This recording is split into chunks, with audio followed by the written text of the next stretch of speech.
कुछ लोग समझते हैं रनिंग करने के लिए बस उठो, जूते पहनो और दौड़ना शुरू कर दो। अक्सर लोग इस तरह रनिंग टेस्ट देने के लिए चले जाते हैं और इसका नतीजा ये निकलता है कि वो पहले ही टेस्ट में फेल होकर वापस आ जाते हैं। आप किसी भी फोर्स में फिजिकल टेस्ट देने जा रहे हो तो इसमें फेल होने की सबसे बड़ी वजह रनिंग के सही तरीके के बारे में मालूमात ना होना होता है। वरना 30 साल से कम उम्र हो और 1 मिनट रनिंग 7 मिनट में पास ना हो सके, हो ही नहीं सकता। अगर आप आज इस वीडियो में बताई जाने वाली टेक्निक्स पर अमल करते हुए किसी भी डिपार्टमेंट के फिजिकल रनिंग टेस्ट में जाते हो तो ये मेरा दावा है कि आप चाहे मेल हो या फीमेल, आप नाकाम नहीं हो। रनिंग करना एक टेक्निक है या एक साइंस है, लिहाजा पहले इसको समझिए और उसके बाद इस पर अमल करते हुए रन कीजिए। तो अब आपको जो टिप्स बताई जा रही हैं उन पर अमल करते हुए आप रनिंग करेंगे, आप कभी भी नाकाम नहीं होंगे। टिप नंबर 1 है जी रनिंग करते हुए हाथों की पोजीशन। सबसे पहले आपको दौड़ते वक्त हाथों की पोजीशन पर ध्यान देना है, क्योंकि रनिंग करने के दौरान हाथों की मूवमेंट बहुत मायने रखती है। अगर आपके हाथ सही पोजीशन में रहें तो सही टेक्निक की वजह से आपकी स्पीड में भी इजाफा होगा। दौड़ते वक्त अपने कंधों को हमेशा 90 डिग्री के जाविये में रखें। जब आप दौड़ रहे हो तो ध्यान रखें कि आपके हाथ आगे पीछे जाते वक्त आपकी पसलियों और कोहनियों के दरमियान ज्यादा गैप न बने, और हाथों को ऐसी पोजीशन में न रखें कि दायां हाथ बाएं हाथ की तरफ जा रहा हो। दौड़ते वक्त आपकी हथेली या मुट्ठी को यानी कि आपकी हिप से थोड़ी तक आनी और जानी चाहिए। इससे आपको एक सही मूवमेंट मिलेगी और आपकी स्पीड बढ़ेगी। टिप नंबर 2 है कि रनिंग करते हुए सांस लेने की सही टेक्निक। दोस्तों, जब हम नॉर्मली सांस लेते हैं तो फेफड़े के ऊपर वाले हिस्से का इस्तेमाल करते हैं, जिससे जिस्म को जरूरत के मुताबिक ऑक्सीजन मिल जाती है और हमारी बॉडी नॉर्मल रहती है और जिस्म की तमाम एक्टिविटीज आराम से हो जाती है। जबकि हमारे फेफड़ों को ऑक्सीजन को स्टोर करने की कैपेसिटी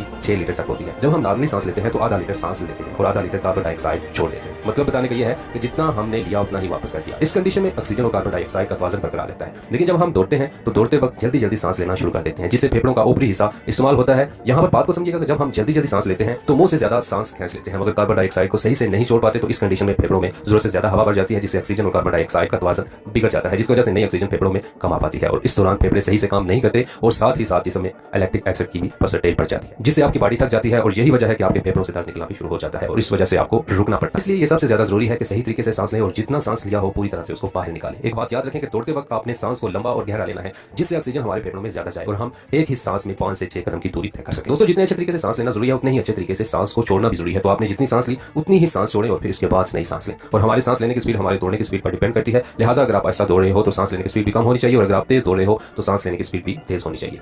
टिप नंबर 3 ये है कि दौड़ते हुए सर की पोजीशन। रनिंग के दौरान सर की पोजीशन का एक अहम रोल होता है। कुछ लोग होते हैं जो कि रनिंग के दौरान कभी नीचे देखते हैं और कभी ऊपर, तो कभी दाएं या बाएं देखते रहते हैं और अपना सर भी इधर उधर घुमाते हैं। तो ये चीज रनिंग के दौरान आपके लिए नुकसान का बायस बन सकती है। अगर आपका सर नीचे की तरफ झुका रहेगा या दाएं बाएं मुड़ा रहेगा तो गर्दन के पट्टों में खिंचाव आ सकता है। लिहाजा रनिंग के दौरान इस चीज से भी आपने इज्तनाब करना है और इसका खास ख्याल रखना है। टिप नंबर 4 है जी पैरों की लैंडिंग। दोस्तों, पूरी रनिंग टेक्निक्स में ये एक टेक्निक सबसे अहम है और ज्यादातर लोग इस कंफ्यूजन में होते हैं कि रनिंग करते वक्त जब हम पैरों की लैंडिंग कराते हैं तो लैंडिंग पंजों के पास होनी चाहिए या फिर एड़ी के पास, और ज्यादातर लोग रनिंग करते वक्त पहले एड़ी को जमीन पर लगाते हैं और फिर पंजे नीचे आते हैं। मगर ये पैरों की लैंडिंग का सबसे गलत तरीका है, क्योंकि एड़ी जमीन पर पहले लगाने की वजह से जिस्म का सारा वजन घुटनों पर आता है और अगर आप यही प्रैक्टिस बार बार कर रहे हैं तो आपके घुटनों में खराबियां आ सकती हैं। लिहाजा रनिंग का ये असूल है कि रनिंग स्टार्ट करते वक्त आहिस्ता भागें और पंजों को पहले जमीन पर टच करें और जब आखिरी 3 मिनट रहते हो उस वक्त आप अपने कदम लंबे करें और पूरा पांव जमीन पर टच करें। इससे आपकी पूरी बॉडी के तमाम हिस्सों पर बराबर दबाव पड़ेगा और आपके घुटनों में किसी किस्म की कोई परेशानी नहीं होगी।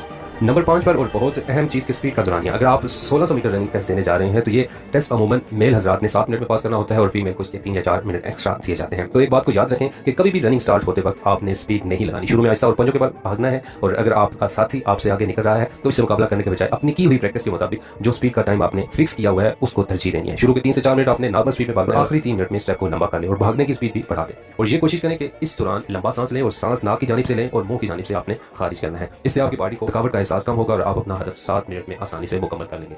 और आखिरी टिप, सबसे अहम चीज ये कि प्रैक्टिस, खुराक और रेस्ट आपने कैसे करना है। फर्ज करें आज आपका टेस्ट है तो इससे 15 दिन पहले आप प्रैक्टिस शुरू कर दें। पहले दिन से आखिरी दिन तक हर रोज रनिंग का दौरानिया बढ़ा दें। रनिंग करते वक्त एक घड़ी अपने पास जरूर रखें ताकि आपको वक्त का अंदाजा हो सके और इन प्रैक्टिस के दिनों में खुराक का खास ख्याल रखें। फ्रूट्स का इस्तेमाल करें, तली हुई चीजों से परहेज करें और जिस दिन आपका टेस्ट हो उस दिन से 2 दिन पहले अपनी प्रैक्टिस बंद कर दें ताकि जिस्म को रेस्ट मिले और आप रनिंग वाले दिन अच्छा परफॉर्म कर सकें। और इंतहाई अहम बात, जैसे रनिंग से पहले कौन सी चीज पीनी चाहिए तो आपको आगाह करें हरगिज़ आपने पानी की मिकदार, दूध की मिकदार या फिर आप मिल्क शेक पी रहे हैं इसकी मिकदार हाफ ग्लास से ज्यादा नहीं होनी चाहिए। एक बार आपने फिर इस बात को अपने माइंड में बिठा लेना है कि इसकी जो मिकदार है हाफ ग्लास से ज्यादा नहीं होनी चाहिए। आप रनिंग टेस्ट देने के बाद जो भी आपने खाना पीना है वो खा लीजिएगा। अगर आपने रनिंग टेस्ट देने से पहले ज्यादा दूध या ज्यादा पानी या मिल्क शेक वगैरह का ज्यादा इस्तेमाल कर लिया तो ये आपके लिए नाकामी का बायस बन सकती है।